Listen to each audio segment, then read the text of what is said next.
Hello बच्चों, आपका स्वागत है ज्ञान विद्या चैनल में। कैसे हो? अच्छे हो? अच्छे से रहो, खाओ खाओ पियो और अपनी सेहत का भी ध्यान रखो, साथ ही साथ पढ़ाई का भी ध्यान रखो और मन लगा कर पढ़ो। और आज मैं आपको रस खान का जीवन परिचय कराऊंगी, है ना। इनके बारे में बताऊंगी, इन्होंने क्या किया है, क्या नहीं किया है, इनकी मृत्यु कहाँ पे हुई है और कहाँ पे इनका जन्म हुआ है, और ये इन्होंने मतलब किस किस भाषा में इन्होंने ये भक्ति में रही है, किस में रही है, सबके बारे में आज मैं आपको बताऊंगी। जो मैं आपको मेन टॉपिक बता रही हूँ, ठीक है।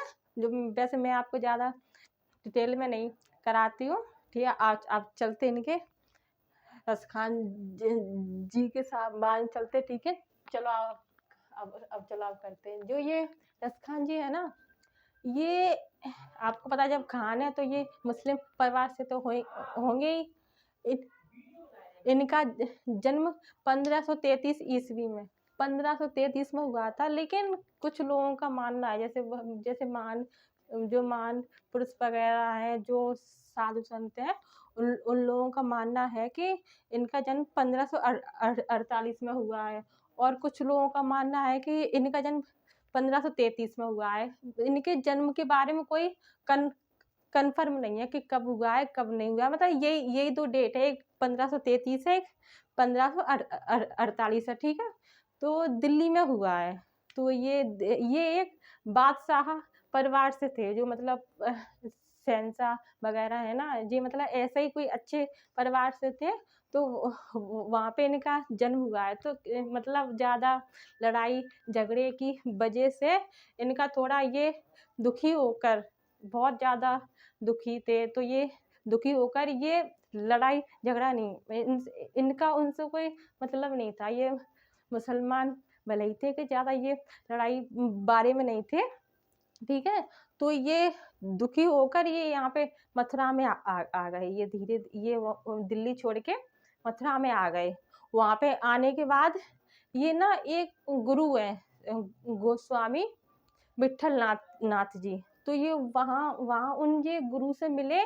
तो ये कृष्ण भक्ति में आ गए, क्योंकि वो भी कृष्ण भक्ति के थे गुरु, जो विठलनाथ जी है ना। तो वो भी आ गए, यो भी है।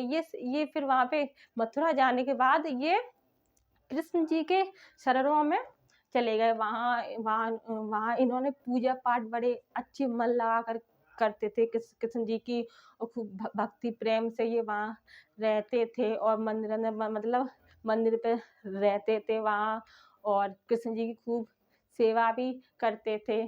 तो ये बड़े मुसलमान होकर ये कृष्ण जी के वहाँ में अपने लीला में उसमें मगन हो गए। ये कोई भी मतलब ये दोहा वगैरह कुछ भी ये लिखते थे।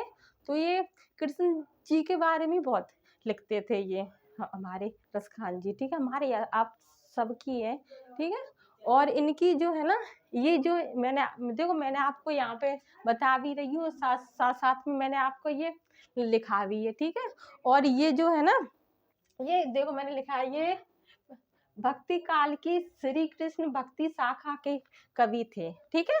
और इनकी है ना, ये इनकी मृत्यु, जो रस खान जी है ना, इनकी मृत्यु हुई है वहाँ पे 1628 में वृंदावन में हो गई।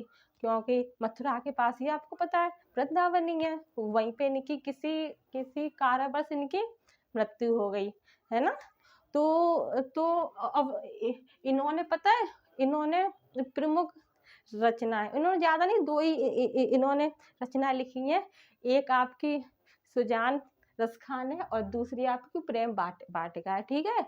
इन्होंने देखो, वैसे बहुत जैसे काफ़ी कवि हैं जो काफ़ी रचना लिखते, लेकिन इन्होंने सिर्फ दो ही रचना लिखी है, एक सुजान रस खान और एक प्रेम वाटिका। जो सुजान रस खान है ना, उसमें 139 पद, एक कितने 139 पद हैं।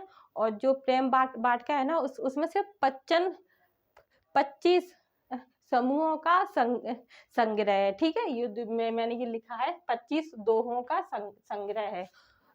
संग्रह माने समूह, जैसे काफी लोग बैठ गए, 8-10 लोग बैठ गए, तो उसे समूह बोलते हैं। ये सबको पता ही है, ठीक है। तो आज हमारा ये रसखान जी का जीवन परिचय पूरा हुआ है। तो अब आप बताना इसमें क्या गलती हुई है, क्या नहीं गलती हुई है, आप बताओ, फिर मैं उसका सुधार करूँगी। और अगर आपको अच्छी लगती है तो फिर आप शेयर करें, लाइक करें, कमेंट करें, ठीक है? धन्यवाद। फिर आपको नेक्स्ट वीडियो में आपको आगे जीवन परिचय कराएँगे और मिलते। जय हिंद, जय जय भारत।